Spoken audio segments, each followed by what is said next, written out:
Bulletin mondial des missions. La clinique miraculeuse.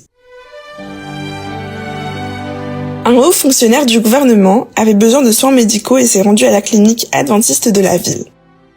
Cet homme était ministre sur l'île de Zanzibar et était en visite officielle à Dodoma, en Tanzanie.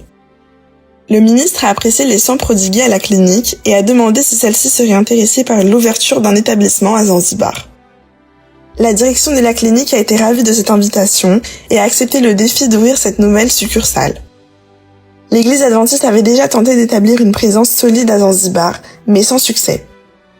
Désormais, avec le soutien d'un ministre de l'île, les attentes étaient très grandes quant à l'établissement de l'église dans cette région.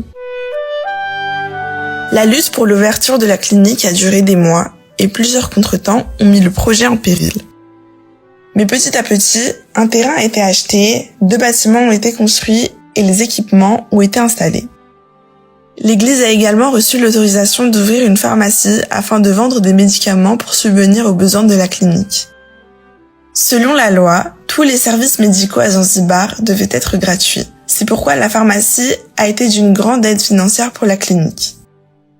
La clinique adventiste de Zanzibar a été inaugurée en janvier 1988 et a commencé à soigner toute la population de l'île.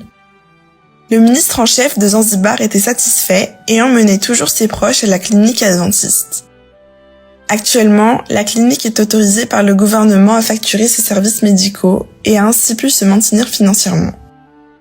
Mais les ressources nécessaires aux rénovations et à l'agrandissement sont rares. Il n'y a assez d'argent que pour entretenir la structure existante. C'est pourquoi nos offrandes missionnaires de ce trimestre aideront cette clinique adventiste. La clinique de Zanzibar a près de 40 ans et nos offrandes permettront de moderniser toute cette structure précaire. Soyons généreux.